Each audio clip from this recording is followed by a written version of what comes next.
اعوذ بالله من الشیطان الرجیم. بسم الله الرحمن الرحیم. ګران او محترم زده کوونکو او د معرف تلویزیون درلودونکو، السلام علیکم ورحمت الله وبرکاتو. په دې هیله چې خوشاله ورځ مو پیل کړې وي، په کورونو کې مو خیرات وي، دوستان مو ښه وي، ښه صحت ولرئ. دا د زه بیا ستاسو په چوپړ کې یم. د موږ درس عنوان دی د هندارو د استعمال ځایونه دي. درس د 28 درس دی او صفحه چې د 3 صفحه ده د کتاب. او موخه چې د هندارو د استعمال ځایونه دي، د چیرته استعمالوي او په ورځني ژوند کې د هندارو اهمیت څه دی. ګرانو او محترم زده کوونکو، مخکې دونه چې په دو درس پیل وکړو، ما تاسو ته کارښنګي درکړې وه چې هندارې په څو ډوله دي او تاسې په خپلو کورونو کې مثلا ما درته وویل چې تاسې معمولي کاشوغې د کورنۍ کاشوغې چې لاکي مثال کاشوغې وي پکې وګورئ، خپل عکسو ته وګورئ چې مقعره هنداره کومه یوه ده او محدبه هنداره کومه ده. کېدای شي تاسې مقعره کروي هنداره کومې ته ویل کېږي او بله چې ده ما تاسو ته دا وظیفه درکړې وه. خدای وکړه چې په تو کې تاسې سرته رسولي. اوس به راشو د هندارو د استعمال ځایونه دي. ګرانو او محترمو زده کوونکو، دلته تاسو ته وګورئ، دا د موږ عنوان دی د هندارو د کارولو ځایونه. مخکې دونه چې په دو درس پیل وکړو، په تیر درس کې موږ تاسو ویلي وو چې هنداره ویلي چې کورنۍ هندارې هغه هندارې ته ویل کېږي چې په دوه ډوله دي. موږ تاسو ویلي چې اکثره وخت تاسو په خپلو کورونو کې دا یوه کوروي هنداره ده. که تاسو متوجه اوسئ، دا یوه کوروي هنداره ده چې داخلي برخه یې ده ته مقعره کوروي هنداره ویل کېږي او بیروني برخې ته یې محدبه کوروي هنداره ویل کېږي. که چېرته مثلا د داخلي برخه مثلا داخلي برخه انعکاس وکړه، کله چې نور وړانګې په دو ولګي او بیرته انعکاس کړه، انعکاس چې دی په یوه نقطه کښته کېږي، دې ته څه ویل کېږي؟ هغو نقطې ته یې محراق ویل کېږي. او که تاسو خپل هغه ته وګورئ مخکې ښکارېږي، ګره وینئ په مقعرو کوروي هنداره کې چې دی تصویر سرچپه معلومېږي. سرچپه په دې معلومېږي چې داسې ورته وګورئ، دا دی اوس چپه ښکارېږم. او په مقعرو او په محدبو هندارو کې چې دی څنګه دی راسته ښکارېږي. نو ګرانو محترمو زده کوونکو، موږ تاسو ته په دغو درس باندې بحث کړی و چې په دوه ډوله وي، یو مقعرې کوروي هنداره وي، یو محدبې کوروي هنداره وي. بیا هم ګرانو زده کوونکو په دوی کې یوه تجربه هم وکړله. تجربه داسې وکړه چې دم کوروي هنداره محدبه کوروي هنداره لمر ته ونیوله او تصویر چې د یوې نقطې ته څنګه ټول شوله. خدای وکړه چې په دو هدف ته رسېدلي وایه. اوس به راشو موږ تاسو نوی درس د هندارو د کارولو ځایونه او د دغو په ورځني ژوند کې دو اهمیت د څه شی دی. موږ تاسې که تاسو متوجه په ژوند کې چې دی ژوند چې دی ډېر د مشکلاتو سره دی، موږ کولی شو ژوند ځان ته اسانه کړو، داسې شیانو استفاده وکړو د موږ په ژوند کې زیات اهمیت ولري. نو که چېرته تاسو فرض کړئ په لمري منقلونو کې چې دی د دونه زیاته استفاده کړي، لمري منقلونو کې یا لمري د شنو کې چې دی دونه زیاته استفاده کړي، یا بل چې د موټرو په شا شیشو کې دونه زیاته استفاده کړي، نو موږ کولی شو اوس تاسو ته دغه هغه چې دی د لمري منقلونه چې دي دا تاسو ته موږ په تخته رسم کړو چې تاسو وګورئ دا څنګه منقل دی او تاسو څنګه دونه استفاده کړئ او هغه څه دی تاسو متوجه اوسئ. تاسو ته یو رسم په تخته رسموم چې په دې کې تاسو دغه منقل ووینئ چې څنګه رسم شوی دی. تاسو د منقل ته ګورئ چې څنګه منقل رسموم. ګرانو او محترمو،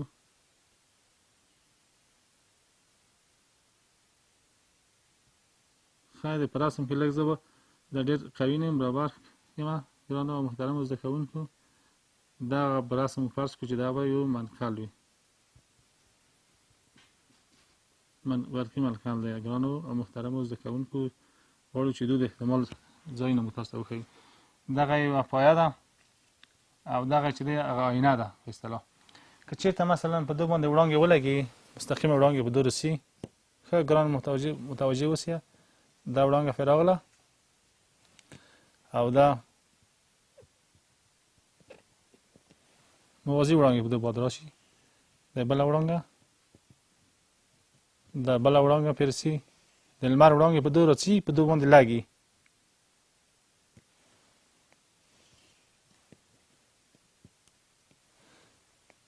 توجه اوسئ ګرانو او محترمو زده کوونکو،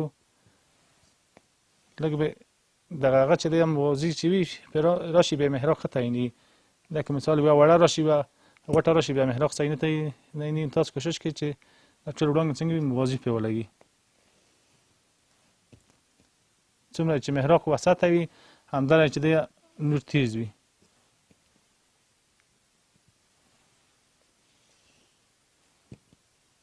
ښه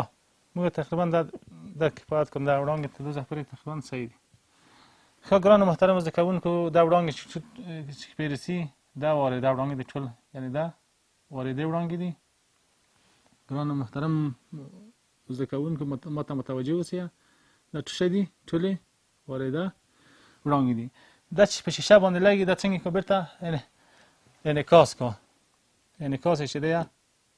دغه نقطه کې تاسو متوجه اوسئ دا انعکاس یې وکړو اوله وړانګه ده دا بله وړانګه ده چې انعکاس کا ښه متوجه اوسئ دا بله وړانګه ده چې انعکاس کا او دا بله وړانګه چې ده انعکاس کا.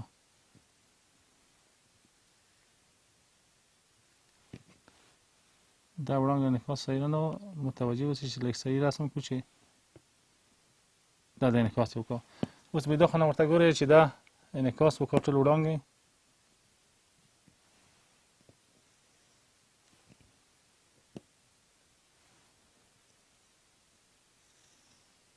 متوجه اوسئ ګرانو زده کوونکو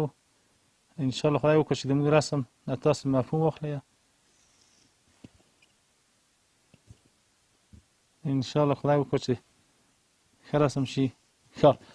دا وړانګې چې کله رسم شوې دا څنګه دي دا بیرته منعکسه وړانګې دي. کله چې دا وارده وړانګې دي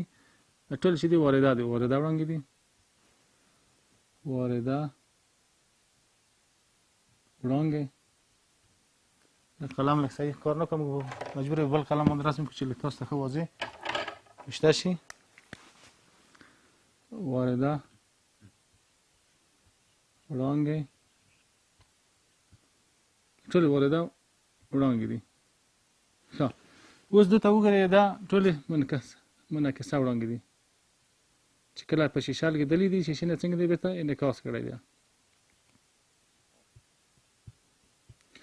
ښه دغه نقطې ته څه ویل کېږي محراق. څه شي شول محراق. موږ تاسو وویل چې که چېرته داسې یوه مقعره کروي هنداره موږ ولرو موږ تاسو وویل چې دا برقي منقلو کې دونه په لمري منقلو کې دونه استفاده کیږي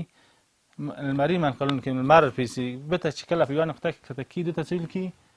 لمري منقل ویل کېږي یا لمري دیشونه ورته ویل کېږي چې په دې کې موږ تاسو کولی شو ډوډۍ پخولو په وسیله کې او د اوبو په جوشولو کې مثال د ژوند په ټولو اسانتیاوو کې دونه څنګه استفاده وکړو چې دا چې دی په اکثره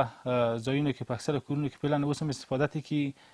تاسو کولی شئ دونه تجربه وکړئ موږ کوشش وکړو دغه شان استفاده وکړو د موږ په ژوند کې ډېر اهمیت ولري او زموږ اقتصاد هم ډېره فایده ورسوي.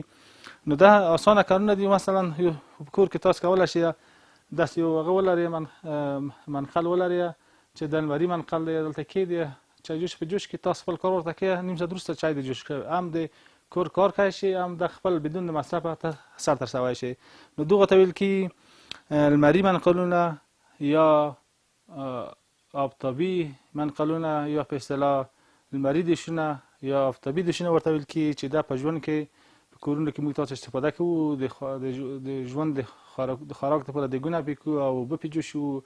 او هر شی چې موږ کولی شو دونه استفاده پرې وکړو چې دا چې دی په ژوند کې ډېر اهمیت لري چې دغه هغه ته چې کومې هغه ته چې مثال دلته راکړي دا نور چې کله رسي بیرته دونه انعکاس کړو د یوې نقطې ته نور ټولېږي نو ډېر ډېر تیزېږي. په دغه حالت کې چې تیز شوله نو هر رقم هغه چې وي تاسې که اوبه جوشوئ یا که دیګ پکې دلته حرارت زیاتېږي بالاخره دلته تاسو ته کولی شئ تاسو دغه استفاده وکړئ. دې ته څه ویل کېږي دغه وړانګې چې دونه څي دې ته څه ویل کېږي منعکسه وړانګې.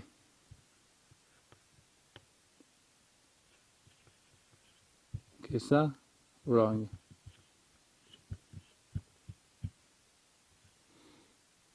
دا منعکسه وړانګې دي او هغه چې دي دغه ټولې څنګه دي والده وړانګې دي او دغه یې فایه ده او په اصطلاح دغه یې هغه دی هغه تالی په اصطلاح چې ورته وایي چې دلته مثال خبرې شوې ده دغه چې دي وړانګې پرسي دا لمر ته که دا په سیره کې صحیح کار نه کړو چې لمر نه وي دا د لمر نه استفاده کېږي که کله سیره راغله نو په سیره کې چې دی هوا مثال لمر نه و نو بیا نشي کولی تاسو دونه استفاده وکړئ. دا په صورت کې ښه استفاده کړي چې هلته هوا څنګه لمر ډېر تیز وي لمر ته مخامخ شي کله چې تاسې کېښوله بیا نو دیګ هم پرې کېښولم چایجوشه پرې کېښوه تاسې کولی شئ په ډېر کم وخت کې تاسو ته دا جوش کړه تاسو دیګ پرې وکړئ نو ګرانو زده کوونکو او محترمو لیدونکو خدای وکړه چې په دې هدف څه پوه شوي وو د موږ تاسو هدف دا و چې د هندارو د استعمال ځایونه وو او په ورځني ژوند کې موږ تاسو ووایو چې دا په لمري منقلونو کې یا په آفتابي منقلونو کې دونه استفاده کړي چې دا ډېر مهم دي او د انسانانو په ژوند کې د اقتصاد لپاره هم ډېر مهم دي موږ کولی شو چې دونه استفاده وکړو موږ تاسو د درس عنوان و د هندارو د استعمال ځایونه انشاءالله په دې باندې موږ سره خلاص شوی وي او دوه هدف هم و چې یو د هندارو د استعمال ځایونه وو او په ورځني ژوند کې د هندارو اهمیت و چې په دواړو باندې موږ خبرې وکړې خدای وکړه چې تاسو انشاءالله دوه هدف ته رسېدلي وایه او تاسو ته یوه کارخانګي درکوم کارخانګي هم دا ده چې کله مثال کورونو ته لاړئ په کورونو کې مثال تاسو کولی شئ داسې یوه شیشه پیدا کړئ چې هغه دا شکل ولري چې د کروي شکل ولري مثال هر کروي شکل ولري یا مثال داسې یو لاکونه شته دي په هغه کې خرڅېږي تاسو واخلئ چې موږ غواړو چې موږ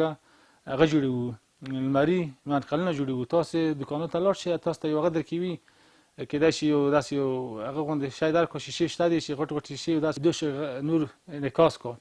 چې دغه د هغه کروي شکل ولري نو تاسو کولی شئ چې جوړ کړئ یا مثال په زیات بازارو کې دا خرڅېږي یا تاسو دونه استفاده وکړئ چې د کومه انچادره او څه کښونه تاسو جوړ کړي دي چې مثال داسې استفاده ته وکړئ بالاخره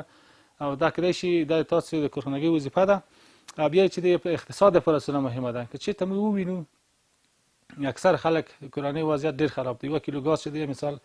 پس 50 شپېته اویا روپۍ دی که چېرته موږ مثال په یو هفته کې 15 کیلو ګاز اچوو هغه 3 ورځې نه کېږي نو که چېرته دونه موږ استفاده وکړو دا به موږ اقتصاد ته فایده رسولی وي هم چې دی په ژوند کې کار هم پاک دی یا کوم هغه نشته دی بدون د کومه چې ته ګوګل ورته ووایه مثال یو بل شی وکړه بدون د هغه نه هغه چایجوشه پکې ده جوشکي بالاخره بل واخله او دا د موږ د اقتصاد لپاره هم فایده رسوي او په ژوند کې هم ډېر مهم دی او خدای وکړه چې تاسو کارخانګي وظیفه سرته رسولې وي موږ تاسو هغه درس و دوه هدف و انشاءالله د هندارو د استعمال ځایونه وو په ورځني ژوند کې د هندارو اهمیت و هدف ته رسېدلي وو او نور هم په مهربانه خدای سپارم خدای وکړي چې په آینده هغه کې ستاسو کارخانګي دا ده چې تاسو به مثال خبرې دا په کورونو کې استعمالوئ نور هم په مهربانه خدای سپارم خدای وکړي چې روغ آرامه او ښه ورځ ولرئ